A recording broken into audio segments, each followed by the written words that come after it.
I'm Maaike, I'm 19 years old and I study art and education. I'm an artist and this is my story. Can you take me back to the moment you first felt drawn to art? I remember at my old house, my dad used to set me down and he taught me how to draw shapes like hearts and triangles. And I remember trying repeatedly over and over again to draw hearts correctly, and they were all crooked, but I just loved it. I just loved repeating the progress and seeing my growth. And that was at like 2-3 years old, and I haven't stopped since. Oh, that's really cute. How has your artistic journey evolved over the years? Well, I think I used to really like drawing clothes. You know, the top model books. I thought I was a really big fashionista. I thought I could do that.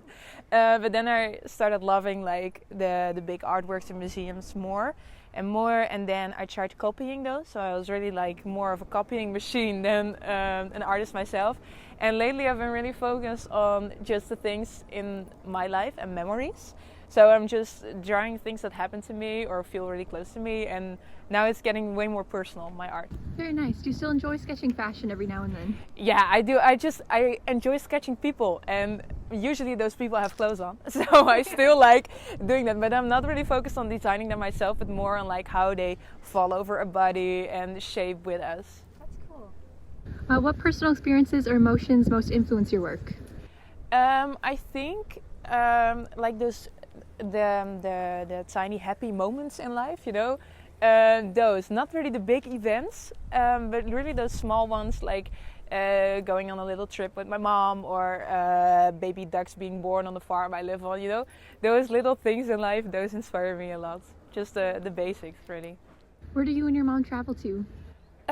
Well, I also have 2 sisters, so it's usually the 4 of us, and we really like thrifting together or going to cafes, exploring everything that's near us. Yeah. Is there a specific piece you've created that holds deep meaning for you?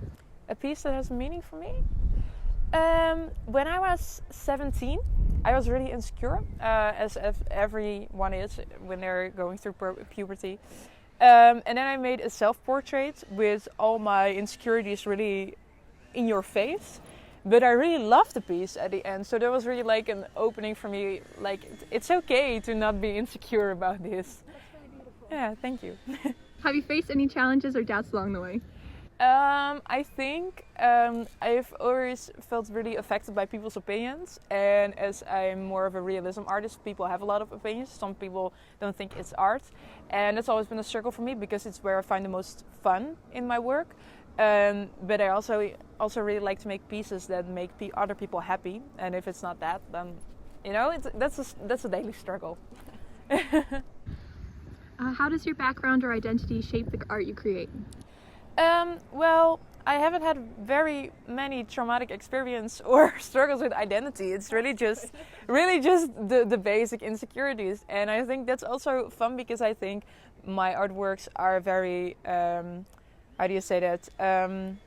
People can see themselves easily in my artwork because it's so down to earth and basic topics, but also those topics are really in your face. So I think that's yeah. Can you describe your creative process? What happens from the moment an idea is born to the final piece? Oh, I've talked about this in school a lot because usually I get ideas and I have Google Tasks on my phone, so I have a really long list with all the ideas I get through a day.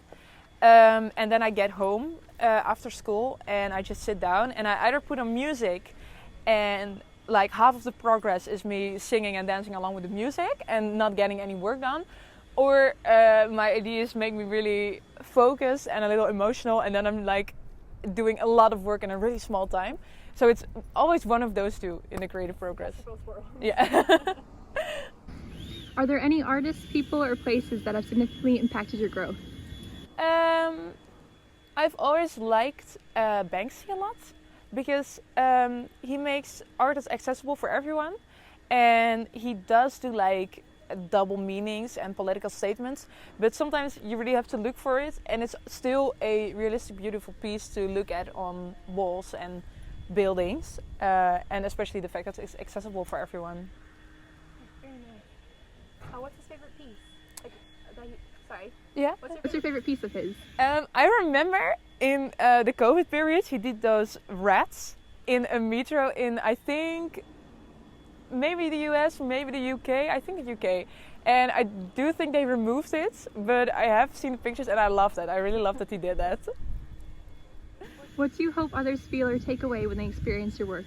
I really hope they can see themselves in my work, and also that they see how many things I see. I feel like an artist sees more than the average person, and I really hope I can show all the things I see in my artwork and showcase to everyone. Leeuwarden influenced your art making process? Sorry. Well, I do really love the Frisian Museum that's here, of course. Especially they had the Yes I Do exhibition a while ago, and it brought me a little back to the fashion phase I had as a kid. So I love that, yeah. Are there any artistic places or events you recommend in the city? Well, the Frisian Museum, of course, but I also really like it. It's really a hidden place, I think. It's the Prinsessenhof.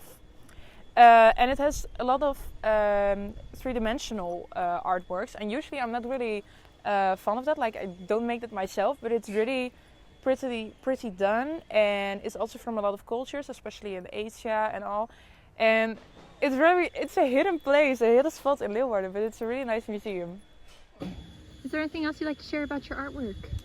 I hope you like it. That's all. Thank you very much.